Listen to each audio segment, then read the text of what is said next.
trance isn't just a mental state. It's a whole body and neurological shift of your being. Because trance means that your brain has released a whole host of feel-good hormones. Your brain, as Dr. Joe says, is like a pharmacy that produces all of these hormones that make you feel good. And many traditions in the past would utilize this. So think of tribes that would, have ceremonies celebrating the rite of passage, or they'd come together and have a kind of ceremony to invoke courage if a threat was imminent. They would use this, but it's not. Or if you think even just of the New Zealand, the haka, that is a typical example of summoning that life force energy and inducing trance. And how do we do it? With our voice. And it's, not just ancient traditions that did this, but even religious traditions across the globe. So think of Hinduism, where the chanting of mantras, that is exactly the same thing. Think of the Sufis and their celebration of the dhikr, which is, for those of you who don't know what a dhikr is, it's a religious ceremony, or where all the men come together and they sit in a circle and they chant and they sway and they induce altered states of consciousness by doing this together in certain ways. Now, and even the Christian traditions, if you think of it, we'd have the Gregorian chants in Catholicism that are also inducing trance. So you can see this is something that's been done for eons, and we have the means, and it's only in our Western world that it's as if we've forgotten about it, okay?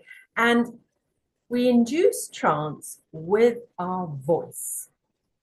And why it works is because if you use sort of rhythmic incantations or repetitive vocalizations in the correct way, like we do in neurosensory voice work, your body starts producing hormones. And in particular, it starts producing 5 hormones that really change your state.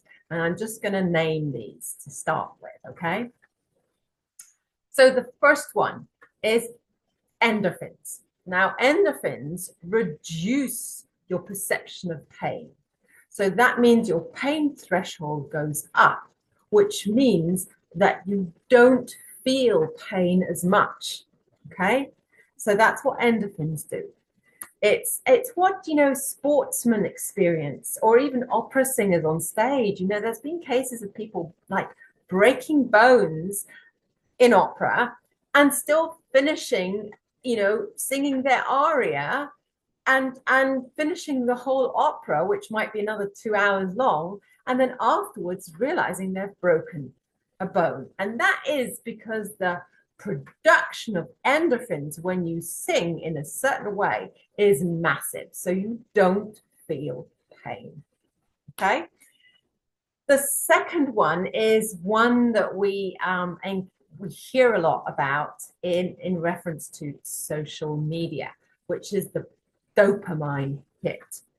So it's a chemical that we produce that comes from novelty, okay? So anything that's new produces dopamine. But it also, we produce dopamine when we have very clear focus.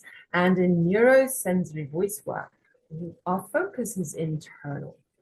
We're focusing on the quality of the sensations that we are experiencing in our body. We're focusing on where we are feeling the production of sound in our body. And so that produces a whole lot of dopamine, okay? Then a very common one that we all know is oxytocin, known as the cuddle hormone. Okay, that hormone that women produce when they're breastfeeding. It's a hormone that we experience when we're having that heart to heart with a friend. It's the hormone that we also feel when, for example, if you like cooking and you're cooking, then you're producing oxytocin. So it regulates the nervous system. It generates a sense of safety, safety in connection. Obviously, also if we're cuddling with our partners or our children, you know, all the intimate interactions that are wholesome and safe will be producing oxytocin. And it's the same with your voice. Your voice is part of that because your voice is part of the social engagement system. And if we think of connection, the voice is related to connection, right? So using your voice is going to start producing oxytocin if you're using it in the right way, obviously. Then the next one's lesser well known. It's prolactin. Now, prolactin is a hormone that is produced when you experience an emotional release, a sense of surrender. And so some of you that might have already experienced using your voice to release, for a bit of a cathartic release, feel good, you know, you might be feeling something and then you start expressing an emotion. That is what I mean. And that produces prolactin. So if you feel that sense of relaxation after you've sort of released something, that is prolactin at play. And because obviously the voice transmits emotion, voice is like in neurosensory voice work, we say that the sound is like the bearer. It produces the ability to transmit and shift emotion. Okay, so it's like the bridge that allows for stuff to move and shift. So that's prolactin. Now, the last one is also very well known. It's cortisol. So it's not that the body produces cortisol when you use your voice, it's the opposite. It reduces cortisol. So cortisol, that hormone, if you're in your menopause where you feel wired, you feel your stress level is just up high, your stress physiology is on board, you're hypervigilant, that is too much cortisol in your body. So working with voice, we reduce cortisol levels. So these are just 5 of the most common hormones that are released through your voice if you know how. And in neurosensory voice work, that is what we're doing. We're constantly working with the voice in a way that allows the body to release these hormones. And that's why it's such a biohack. So come and join us for the next monthly drop-in if you like. And stay tuned for more.